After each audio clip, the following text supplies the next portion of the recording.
Y si, primero yo te confieso, como para darte la tranquilidad, que yo lloriqueé cuando vi las imágenes. Ahora le pregunto a un ex director del observatorio qué sintió cuando Arecibo estaba ya terminando sus días de gloria. Te voy a decir una cosa. Primero, obviamente por aquí se esperaba, es decir, ya las noticias locales estaban hablando de que esto puede terminar mal por los cables. Yo tenía comunicación con un colega en Arecibo que me dijo que se oían, porque estos cables son cables muy grandes que están compuestos de un montón de alambres, ¿no? Como los cables de los puentes colgantes.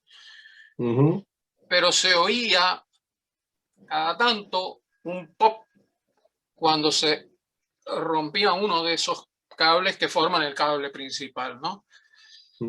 Y él me dice, y claro, si hay, no me acuerdo cuántos son, pero si hay 50 alambres y rompes uno, pues los otros 49 ahora tienen un poquito más de carga.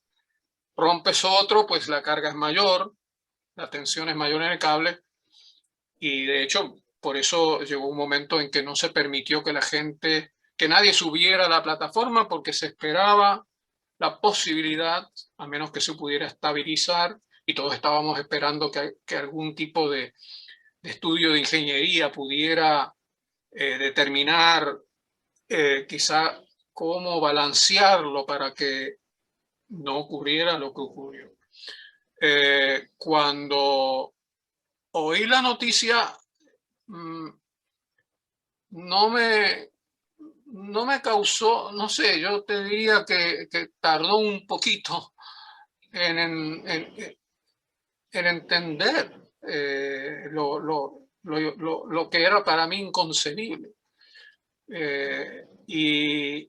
Pero te confieso que después abracé a mi esposa y me puse a llorar. Llorar. Había que sacarlo, ese sentimiento. Y también un poco de sentimiento de malestar, casi rabia, porque yo entendía, y hablando con quien había sido el ingeniero jefe cuando yo estaba allí, que también se había ido, estábamos de acuerdo en parte de que había circunstancias que, pues, impredecibles, terremotos, huracanes, cosas que podrían haber debilitado la estructura, especialmente las anclas, los cables.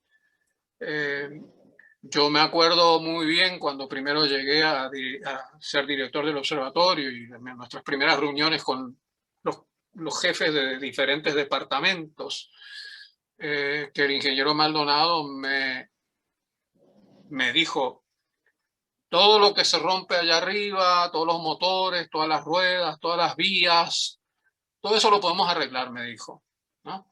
Es cuestión de buscar las piezas, buscar el dinero y mandar un equipo allá arriba para sustituir, digamos, un miembro oxidado o lo que sea, me dijo.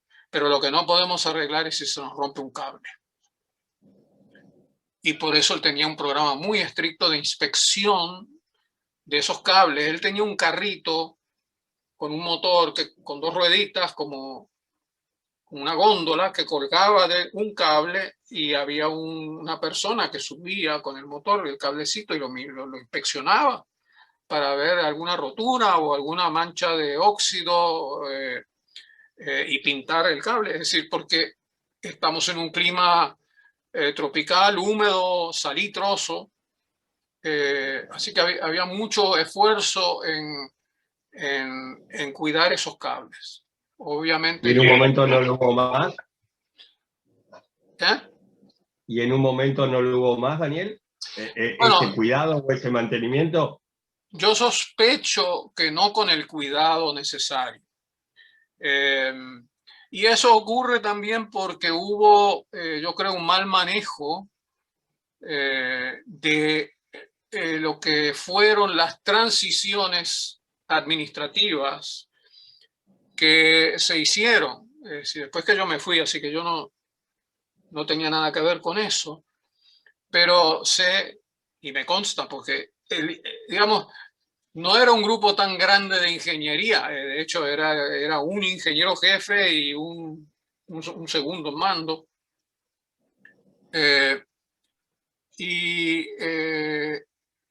Yo me consta que cuando se transfirió la administración de la Universidad de Cornell a otra institución y luego a otra más, nunca hubo lo que debe de haber, y es una transferencia de mando ordenada, en el sentido de que hay que transferir no solo el mando administrativo, porque eso pues nada, eso es lo menos difícil, sino que también la memoria institucional y técnica hay que transferirla.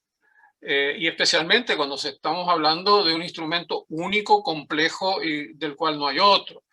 Es decir, si vos vendés un auto y el comprador lo compra, no hay mucho para transferir. Es decir, un auto funciona como todos.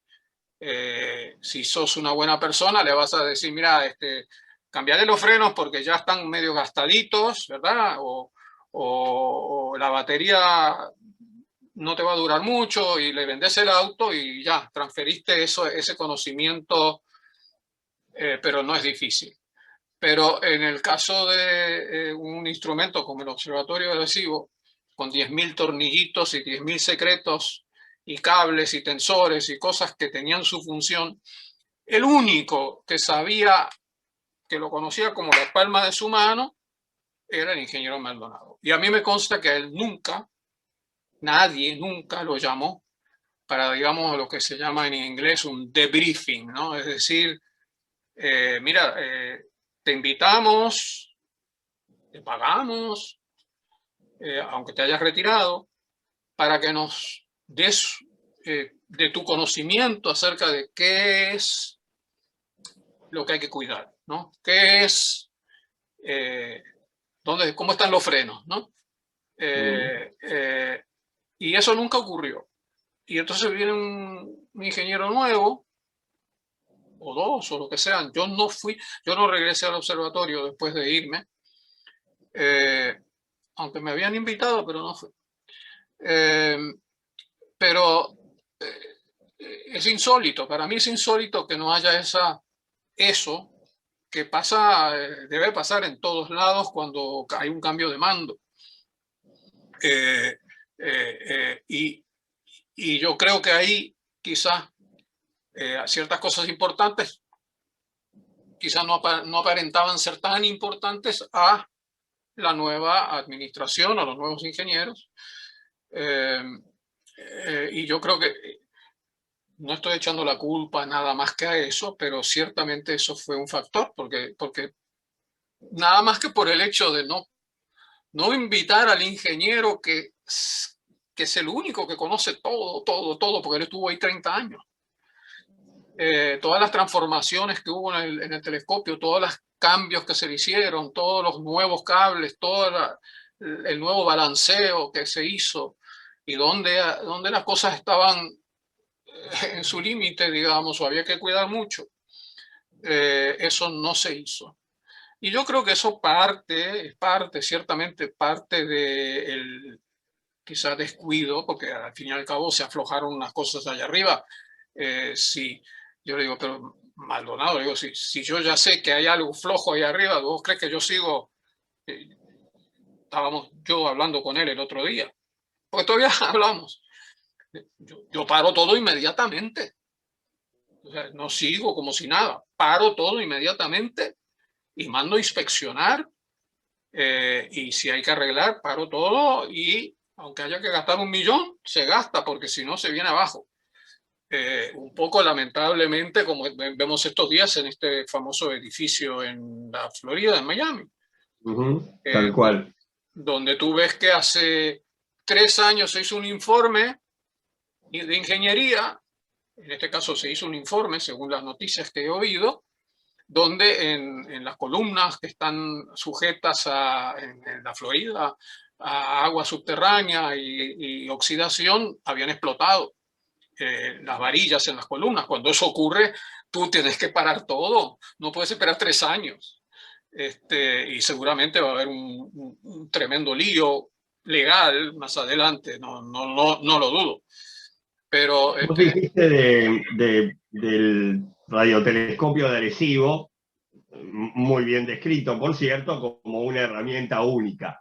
En astronomía normalmente nos obnubilamos con la herramienta nueva. Hoy por ahí pocos se preocupan por ya los problemas operativos del telescopio espacial Hubble, porque estamos esperando que se lance en octubre el James Webb. Así ocurre por ahí con observatorios que, desde los ópticos digo, que hubieran sido maravillas hace algunas décadas, y hoy son cúpulas abandonadas porque al lado hay telescopios de muchos metros más de diámetro o puestos en mejores cielos. ¿Qué tan único aún hoy, y con los grandes radiotelescopios que hay en el planeta, seguiría siendo Arecibo? Sí, pues muy único. Al fin y al cabo, por 2 razones, ¿no? Una, porque en el Observatorio de Arecibo se unían 3 disciplinas complementarias o distintas utilizando el mismo instrumento, ¿no? Porque el instrumento, aparte de que poco a poco fue en su mayoría utilizado para radioastronomía. Cuando se construyó en 1960, la radioastronomía estaba apenas naciendo, ¿no? Y no se pensó y no se diseñó además para hacer radioastronomía. Después se aprovechó. Pero la disciplina que creó el Observatorio de Arecibo era el estudio de la ionosfera, excitando la ionosfera con radar, ¿no? Radar de baja frecuencia, 430 MHz, excitando la ionosfera y viendo la reacción de la ionosfera. Y esa reacción era por la cual se necesitaba, según los cálculos, una enorme superficie para captar el eco de esa onda que se mandaba hacia la ionosfera, para entender mejor su funcionamiento. En parte también porque en los 60 todavía había el estudio de la ionosfera tenía una pequeña tangencia de interés militar, quienes fueron los que primero dieron el dinero para construir el telescopio, porque si algún satélite artificial o misil intercontinental atravesaba la ionosfera visible desde Arecibo, iba a causar un cambio en la composición de la ionosfera al pasar por ahí, y eso podría detectarse, quizá ese cambio, desde el Observatorio de Arecibo, ¿no? Así que había una tangencia. No solo eso, había otra tangencia que me resultó muy curiosa cuando se desclasificó un documento que yo tengo, que leí, donde se argumentaba, y se hizo, ¿no? Con experimentos de la Luna, pero lo que realmente querían hacer era detectar con el instrumento apuntando a la Luna y triangulación en su momento adecuado, si algún radar soviético estaba apuntando a algún experimento que estaban haciendo los soviéticos y en el camino el radar iluminaba la Luna. Qué casualidad, ¿no? Estaba la Luna ahí. Y si iluminaba la Luna, pues la Luna iba a tener un pequeño eco que desde Arecibo se podía detectar, y por triangulación más o menos saber dónde estaba ubicado esa actividad o ese radar. Claro, eso duró poco el interés, porque con satélites artificiales no se necesitaba algo tan esotérico como hacer eso, ¿no? Y es por eso que a los pocos años los militares se los cedieron a la Fundación Nacional de Ciencias, que es una agencia civil, ¿no? Y para entonces también la radioastronomía había crecido en importancia. Y otra cosa que se hacía, que es el tercer componente, era radar planetario, que utilizaba un transmisor, primero el mismo y después uno de más alta frecuencia para poder obtener mejor resolución. Radar planetario quiere decir, voy a mandar una onda lo más fuerte posible, lo más intensa posible, a reflejarse de un objeto cercano, como los planetas cercanos, especialmente Mercurio y Venus, que Venus no se ve ópticamente en su superficie, pero el radar puede atravesar la superficie y hacer un mapa de la orografía de la superficie. Y ese radar planetario ha sido y fue muchas veces mejorado, tanto en frecuencia de transmisión como en potencia. Y llevó entonces a todo un área de trabajo que tenía que ver no solo con los planetas, sino que con objetos cercanos a la órbita terrestre, ¿no?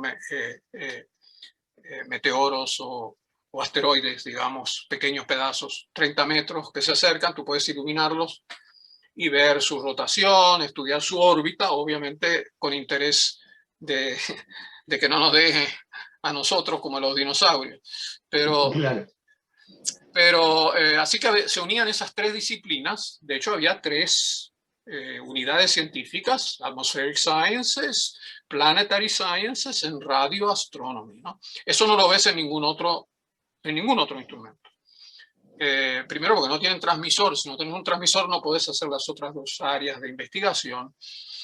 Y lo segundo, naturalmente, hasta hace poco era el reflector más grande en diámetro del mundo. Por muchos años lo fue, 305 metros.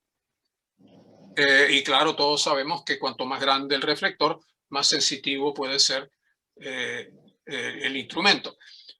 Está bien, ahora hace poco los chinos, que nos están comiendo los dulces a todo dar, construyeron uno de 500 metros, ¿no? Y muchas personas me dijeron, bueno, pero hay uno más grande en China. Hasta las personas de la Fundación Nacional de Ciencia me decían. Y yo le decía, sí, pero está en China. Jorobes está en China. Sí, y además es un radiotelescopio, no tiene transmisor y por lo tanto no cumple la misma función que lo que cumplía Arecibo. Y además la lógica no sirve, ¿no? Es decir, está bien, hay muchos telescopios ópticos y, claro, los más chiquitos o los que ya no están funcionando como óptimamente se cierran, pero vos no cerrás un telescopio óptico grande porque hay otro un poquito más grande. Se complementan y hacen trabajo en conjunto o como sea, ¿no? Así que, bueno, de todos modos, se perdió. Hay todo un esfuerzo por parte de la comunidad científica de amigos o usuarios de Arecibo que se reúnen por Zoom, un montón de gente, a soñar de un nuevo Arecibo. Y yo soy muy escéptico porque yo le digo, bueno, soñar no cuesta nada, pero hacer un telescopio cuesta. Y la única razón, o una de las razones que el telescopio estaba en Arecibo, donde estaba, era que había un agujero natural grande en el Carso que permitía o te facilitaba la construcción porque no tenías que escarbar millones de toneladas para hacer el agujero donde lo vas a poner, ¿no? Ya estaba más o menos hecho, aunque hubo que mejorarlo con dinamita y todo, pero ya estaba eso hecho, ¿no? Hoy en día, si fueras a hacer el mismo radiotelescopio, o obviamente uno mejor, con las mismas capacidades o mejor, no lo harías con ese diseño, porque del 1960, donde lo más caro y más costoso de un instrumento era la parte electrónica, y desde 1960 hasta hoy ha cambiado el rol. Es decir, sale más barato construirte un arreglo de 1000 telescopios, cada uno con un receptor, y juntarlos todos haciendo interferometría, etcétera, y te sale más barato porque la electrónica no cuesta nada, ¿no? Comparado con lo que costaba en aquel entonces. Y entonces hay ideas de un nuevo instrumento que sustituya las 3 áreas de investigación que tenía Arecibo, pero no necesariamente por eso ponerlo en Arecibo. Yo, por más simpatía que le tengo a la gente de Arecibo que perdió sus empleos o van a perder sus empleos, yo digo, mira, si vos vas a gastar 500 millones de dólares para construir algo así, no lo vas a poner en cualquier lugar, lo vas a poner en el mejor lugar para que cumpla su función. Y si lo querés en Puerto Rico, pues hay mejores lugares también. Puede ser que lo quieras en Puerto Rico porque esto todavía es colonia americana y entonces pues allí controla Estados Unidos, aquí. Pero Estados Unidos tiene telescopios en Atacama, es decir, no tenés por qué, es decir, buscas el mejor lugar. No vas a gastar todo ese montón de dinero para ponerlo en un lugar donde después no cumple con su misión o optimiza su misión. Claro, eso enoja a muchos de mis colegas por aquí, pero que en la ciencia tú no podés decir, ay, me da tanta pena, yo quisiera ver otro allí. Pues no, bueno, si se hace otro, que también no es algo, no se sacan 500 millones de dólares así de un lado, ¿no? Pero si se hace si se diseña otro telescopio y hay una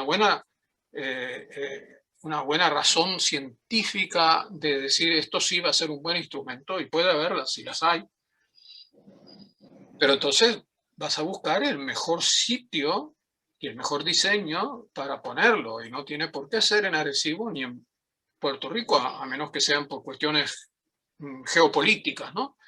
Pero mismo en Puerto Rico hay mejores lugares. Arecibo hoy en día, teníamos nosotros ya mucho problema con interferencia por todas las redes de comunicación y antenas de televisión que había. Eso no lo había en 1960, cuando eso era en medio de la nada, y entonces era muy fácil hacer un instrumento así.